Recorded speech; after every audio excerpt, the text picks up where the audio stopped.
anak-anak hebat, berjumpa lagi dalam pembacaan Alkitab secara berurut. Puji Tuhan, kita sudah sampai pada Kejadian pasal 48. Wow, kita hampir menyelesaikan satu kitab ya. Oh ya anak-anak, Kejadian 48 kan terdiri dari 22 ayat. Untuk mempersingkat durasi, Bu Dewi hanya akan membaca ayat 8 sampai dengan ayat 9. Tapi anak-anak harus tetap membaca dari ayat 1 sampai 22. Ketika Israel melihat anak-anak Yusuf itu, bertanyalah ia, "Siapakah ini?" Jawab Yusuf kepada ayahnya, "Inilah anak-anakku yang telah diberikan Allah kepadaku di sini." Maka kata Yakub, "Dekatkanlah mereka kepadaku supaya ku berkati mereka." Anak-anak, setiap orang tua menginginkan warisannya kelak diturunkan kepada anak cucunya sebagai ahli waris. Warisan dipersiapkan apabila orang tua akan meninggal dunia. Jadi warisan yang dibagikan biasanya berupa harta seperti tabungan, emas, rumah, atau tanah. Namun bagaimana dengan warisan rohani? Ketika Yakub telah tua, sakit, dan akan mati, ia menghendaki supaya Yusuf memberikan Manasya dan Efraim untuk diangkat menjadi anak-anaknya, seperti Ruben dan Simeon. Pengangkatan ini dimaksudkan supaya warisan Yakub diturunkan kepada mereka juga. Warisan itu adalah pengajaran iman bahwa Allah yang Maha Kuasa ada dan hadir dalam perjalanannya. Dia yang membuat Yakub beranak cucu dan bertambah banyak menjadi kumpulan bangsa-bangsa serta memberikan Kanaan sebagai negeri perjanjian.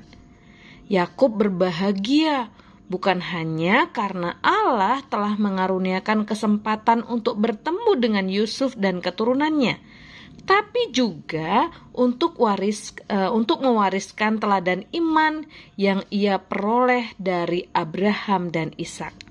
Mereka telah hidup di hadapan Allah sebagai gembala yang membimbing mereka di sepanjang perjalanan mereka.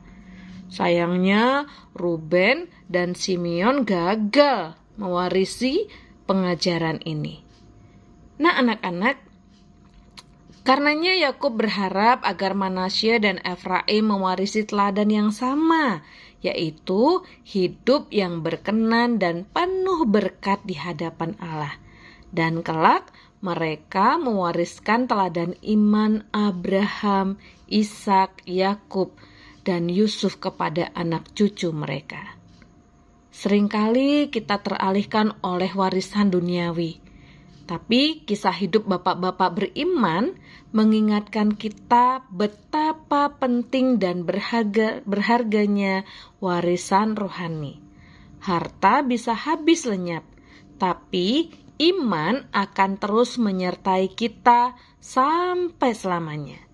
Yuk kita mencurahkan perhatian kita kepada warisan rohani yang penting, yang akan membawa dampak kekal dalam hidup kita. Karena itu, tetap di bawah asuhan orang tua, papa mama kita terus mau tekun belajar firman Tuhan, baca Alkitab setiap hari, dan rajin berdoa ya. Oke anak-anak, untuk tugas kalian, yang pertama silakan memilih satu ayat favorit untuk kalian hafalkan. Tugas yang kedua, karena kita sudah menyelesaikan satu kitab ya, hampir satu kitab, maka Bu Dewi ingin supaya anak-anak balita atau yang belum bisa baca menyebutkan 3 nama tokoh favorit dari kitab Kejadian. Siapa ya tokoh-tokoh yang kalian idolakan?